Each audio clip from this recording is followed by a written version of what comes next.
Everyone, welcome back to my channel Madhu classes officially. आज हम mathematical teaching की कुछ और टेक्निक्स सीखेंगे। आज हम देखेंगे प्रयोगशाला विधि। इससे पहले हमने विश्लेषण विधि, संश्लेषण विधि, आगमन विधि, निगमन विधि, इन सब के बारे में बताया है, जिसकी वीडियो मैंने डिस्क्रिप्शन बॉक्स में लिंक है, उसमें आ जा करके चेक करिए और देखिए। अब हम शुरू करते हैं प्रयोगशाला विधि। विज्ञान शिक्षण की भांति गणित शिक्षण को भी अधिक अर्थपूर्ण एवं रोचक बनाने के लिए इस विधि का प्रयोग किया जाता है। इस विधि में छात्रों को व्यक्तिगत रूप से प्रत्यक्ष अनुभवों द्वारा स्वयं तथ्यों को परिचित होने पर अवसर प्राप्त किया जाता है। बच्चे स्वयं ही गणित के नियमों एवं तथ्यों के प्रयोग सहायता से जांच कराई जाती है। इस विधि को अपनाने के लिए एक प्रयोगशाला की आवश्यकता होती है, जिसमें गणित से संबंधित उपकरण तथा अन्य उपयोगी सहायक सामग्री की व्यवस्था होती है। प्रयोगशाला विधि में अगर कोई टीचर है, मैथ्स पढ़ा रहा है तुम्हें, अगर वो मान लो वो तुम्हें त्रिभुज पढ़ा रहा है, अगर वो बोर्ड पर त्रिभुज के बारे में ही तुम्हें समझा दे, तुम्हें न्यूमेरिकल सॉल्व करा दे तो उसमें ज़्यादा इंटरेस्ट आएगा, या फिर वो अगर टीचर तुम्हें चार्ट पेपर, मॉडल पेपर दिखा के उस त्रिभुज के बारे में अच्छे से समझा पाए, कुछ चार्ट लेकर आए, मॉडल लेकर आए त्रिभुज का, उसके कोणों के बारे में आपको अवगत कराए, जैसे त्रिभुज कितने प्रकार के होते हैं, समबाहु त्रिभुज, और इन सब के मॉडल बनाकर लेके आए, तो आपको ज़्यादा समझ में आएगा। इसीलिए प्रयोगशाला विधि से जो शिक्षण है, गणित का शिक्षण है, वो भी बहुत रोचक बनता है, जिससे बच्चों को भी इंटरेस्ट आता है उसमें और टीचर को भी पढ़ाने में इंटरेस्ट आता है, जिससे बच्चे बढ़ चढ़कर रुचि लेते हैं। अब प्रयोगशाला विधि की कार्यविधि देख। इस प्रकार छात्र स्वयं व्यक्तिगत रूप से प्रयोग करते हैं और प्रत्यक्ष अनुभवों द्वारा ज्ञान प्राप्त करते हैं। ये स्वयं परीक्षण, निरीक्षण एवं गणना द्वारा परिणाम निकालते हैं तथा कई नियमों एवं सिद्धांतों का स्वयं अपने शब्दों में प्रतिपादन करते हैं। शिक्षक समय समय पर छात्रों के कार्यों का निरीक्षण करता है तथा आवश्यकता अनुसार वह छात्रों के निर्देश देकर उनका मार्गदर्शन भी करता है। मान लो कि कोई भी मॉडल है, मॉडल दिखा के तुम किसी का शिक्षण करा रहे हो, बच्चों को कहीं समस्या आ रही है, तो टीचर उस चीज़ को, बच्चों का मार्गदर्शन करेगा और उस समस्या को सॉल्व करेगा, और बच्चे भी अच्छे से उस चीज़ का अनुभव करेंगे और देखेंगे कि इससे और क्या क्या प्रयोग हो सकता है। इसीलिए इस विधि में छात्रों के साथ साथ शिक्षक को भी सक्रिय रहना पड़ता है, क्योंकि उसे सभी विद्यार्थियों के कार्यों का निरीक्षण एवं मार्गदर्शन करना होता है। इस विधि में विद्यार्थी स्वयं सक्रिय रहकर किसी निष्कर्ष पर पहुंचते हैं, जिससे उनकी रचनात्मक एवं अन्वेषणात्मक शक्तियों का विकास होता है। यह विधि अन्य विधियों की अपेक्षा अधिक उपयोगी एवं वैज्ञानिक है। अब हम देखते हैं प्रयोगशाला विधि के लाभ कौन कौन से होते हैं। यह विधि करके सीखने के सिद्धांत पर आधारित है। मान लो कोई भी हम मॉडल, चार्ट, कुछ भी दिखाते हैं बच्चों को, बच्चा उस चीज़ को करता है जब उसको सीखता है, जिससे छात्र को उस कार्य में रुचि भी बनी रहती है। ठीक है, इसीलिए इस विधि को करके सीखने के सिद्धांत पर आधारित किया गया है। इस विधि द्वारा गणित को व्यवहारिक विषय के रूप में प्रस्तुत किया जाता है तथा इस विधि में बालक गणित को स्थूल तथ्यों पर आधार प्राप्त करते हैं। बालक प्रयोगशाला के विभिन्न उपकरणों का प्रयोग एवं उपयोग सीख जाते हैं। प्रयोगशाला विधि द्वारा समस्या समाधान योग्यता का विकास होता है। अब हम देखते हैं प्रयोगशाला विधि के दोष। यह अधिक खर्चीली विधि है।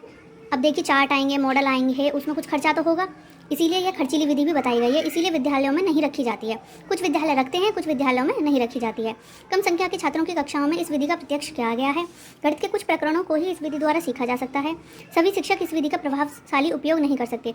अब गणित का शिक्षण है, गणित के शिक्षण के कुछ टॉपिक ऐसे होते हैं जिन्हें हम मॉडल या चार्ट से समझा सकते हैं, लेकिन कुछ टॉपिक ऐसे होते हैं जिनको हम ना तो मॉडल से ना चार्ट से समझा सकते हैं, उसे सिर्फ हम न्यूमेरिकल बोर्ड द्वारा ही समझा सकते हैं। ठीक है, इसीलिए ये प्रयोगशाला विधि गणित शिक्षण में बहुत कम उपयोगी है। अब हम देखते हैं अनुसंधान विधि। गणित शिक्षण में अन्य विधियों की तरह ह्यूरिस्टिक विधि का भी विशेष स्थान है। ह्यूरिस्टिक शब्द की उत्पत्ति ग्रीक भाषा के ह्यूरोस्को से मानी जाती है, जिसका शाब्दिक अर्थ है मैं खोजता हूँ। इस विधि के जन्मदाता पियो हेनरी एडवर्ड आर्मस्ट्रॉन्ग हैं। वे प्रयोगशाला के विशिष्ट परीक्षण अनुसंधानात्मक प्रशिक्षण के मुख्य रूप से समर्थक थे। यह विधि शिक्षण दृष्टिकोण से अधिक महत्वपूर्ण है, क्योंकि इस विधि में विद्यार्थी स्वयं अन्वेषक के रूप में कार्य करते हैं तथा समस्याओं का समाधान करते हैं। इस विधि के द्वारा छात्रों में वैज्ञानिक एवं गणितज्ञ दृष्टिकोण का विकास होता है। हर्बर्ट स्पेयर में इस विधि का पर प्रकाश डालते हुए स्पष्ट किया है कि बालकों को कम से कम बताया जाए और जितना अधिक संभव हो उनको खोजने के लिए प्रोत्साहित किया जाए। मान लो कोई समस्या है, गणित शिक्षण करते समय टीचर ने कोई एक समस्या दे दी बच्चों को, और उस समस्या पर उन्होंने कुछ थोड़ी हिंट दे दी। ठीक है, उसमें हिंट को नोट डाउन कर दिया और फिर बच्चों से उसका समाधान करने को बोला। तो बच्चे उन हिंट के थ्रू अपनी समस्या का स्वयं ही समाधान करते हैं, जिससे बच्चों का मानसिक स्तर में भी विकास होता है और बच्चे उस चीज़ में रुचि लेते हैं और बढ़ चढ़कर उसमें हिस्सा लेते हैं, ताकि वह खुद को उस समस्या को समाधान कर सके। ऐसा शिक्षण जो है वो अन्यायी और प्रेरक होता है। ठीक है, उस चीज़ जो जैसा शिक्षण है, अगर हम रट्टा मार के पढ़ा देंगे बच्चों को, तो वो सिर्फ उसी समय तक रहेगा, बच्चों को याद, पेपर दे देगा, पेपर तक याद रहेगा। अगर वह बच्चा उस चीज़ को समझकर खुद उस समस्या का समाधान करके उस समस्या को हल करेगा, तो ये जो शिक्षण होगा ये उसका लाइफ टाइम के लिए रहेगा। ठीक है, इसीलिए इस अनुसंधान विधि का बहुत अधिक उपयोग किया जाता है। ये हर एक क्षेत्र में किया जाता है इस विधि का प्रयोग, विज्ञान के क्षेत्र में, ठीक है, गणित के क्षेत्र में, अंग्रेजी के क्षेत्र में, हिंदी के क्षेत्र में, सभी क्षेत्रों में इस विधि का बहुत अच्छी तरह से उपयोग किया गया है। अब देखते हैं अनवर स्ट्रॉन्ग के अनुसार यह शिक्षण की वह विधि है जिसके द्वारा हम बालकों को एक अच्छे अनुसंधानकर्ता एवं खोजी के रूप में देख सकते हैं। अब देखते हैं अनुसंधान विधि के गुण। यह एक मनोवैज्ञानिक विधि है। वैज्ञानिक दृष्टिकोण का विकास होता है। इस विधि से गृह कार्य से मुक्ति होती है, कार्यशीलता के सिद्धांत पर यह आधारित रहती है, अनुशासन में सहायक होती है। अब जब इसके गुण हैं तो इसकी सीमाएं भी होंगी। अब हम इसकी सीमाएं देखते हैं। सीमाएं मतलब दोष। यह अधिक खर्चीली विधि है। इस विधि द्वारा अध्यापन करने के लिए कक्षा में छात्रों की संख्या कम होनी चाहिए। इस खोज या अन्वेषण कम होना चाहिए। इस विधि द्वारा वर्तमान पाठ्यक्रम को निर्धारित समय में पूरा नहीं किया जा सकता। अब ये तो देखो, अगर तुम बच्चे से खुद सॉल्व करवाओगे, समस्या का समाधान बच्चों को अच्छे से समझाओगे तो पाठ्यक्रम भी देर में पूरा होगा। अगर रट्टा मार के तुम किसी को रट्टा मार मार के पढ़ाते रहोगे, उसको बस लिखित कार्य देते रहोगे और गृह कार्य दे दो, तो बच्चा का तो सिलेबस भी बहुत जल्दी, पाठ्यक्रम भी बहुत जल्दी पूरा हो जाएगा। इसीलिए इसका जो पाठ्यक्रम है वो बहुत निर्धारित समय में पूरा नहीं होता है। इस विधि पर आधारित पाठ्य पुस्तकों का अभाव है। इस विधि द्वारा वर्तमान पाठ्यक्रम अधिक उपयोगी बातों को ही सीख पाते हैं। अब हम देखते हैं समस्या समाधान पद्धति किसे कहते हैं।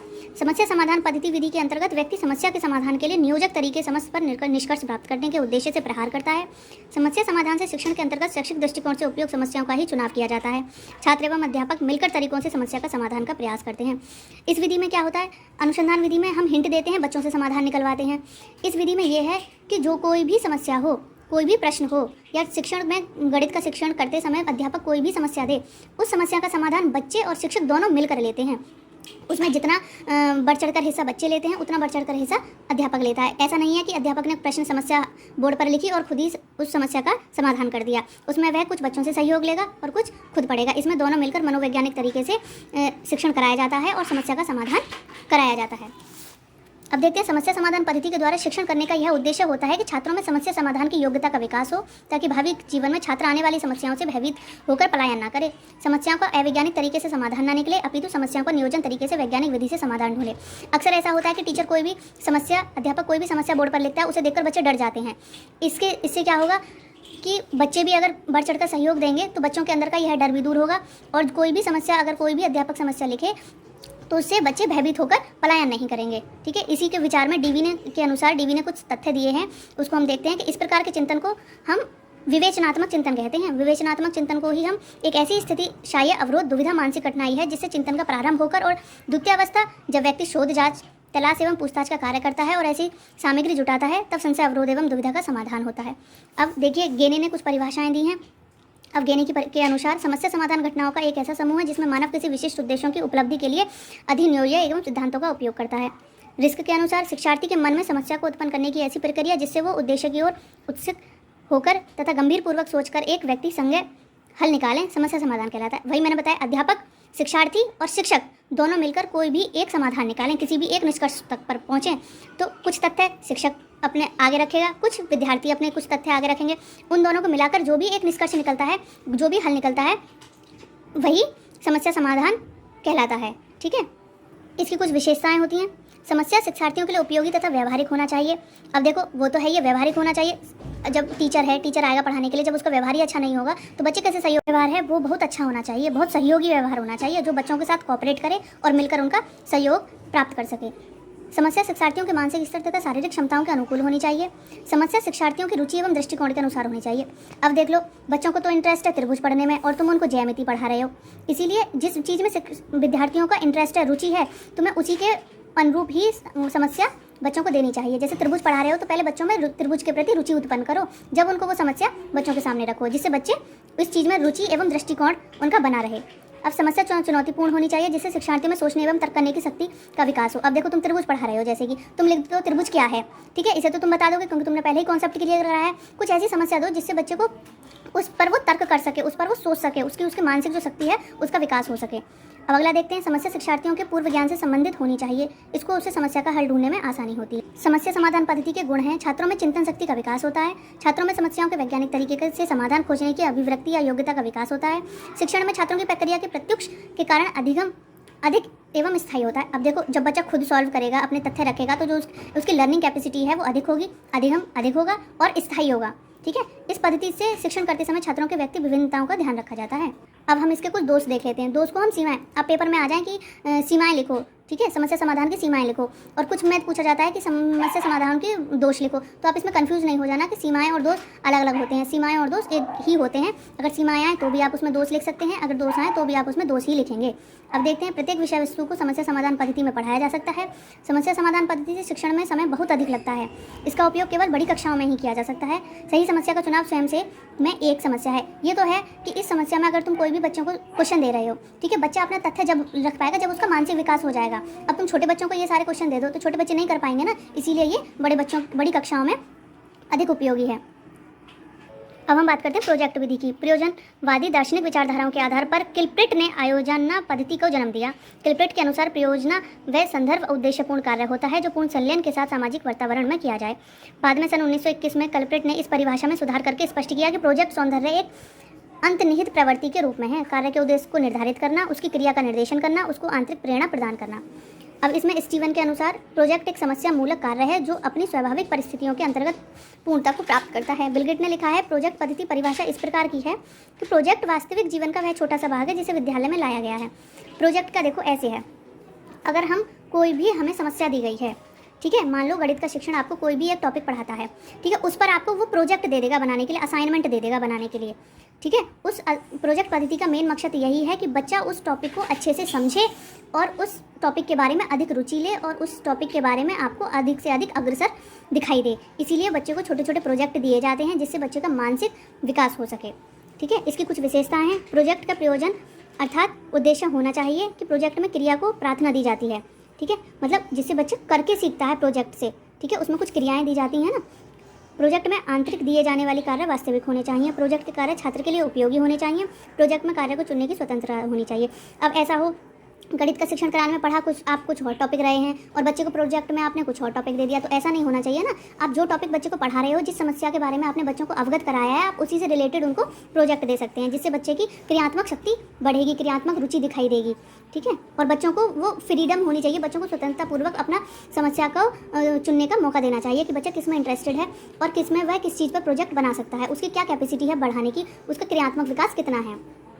अब प्रोजेक्ट के प्रकार, सृजनात्मक या रचनात्मक प्रोजेक्ट, आनंद के प्रोजेक्ट होते हैं, समस्यात्मक प्रोजेक्ट होते हैं, अभ्यास या विशिष्ट सीखने के प्रोजेक्ट होते हैं।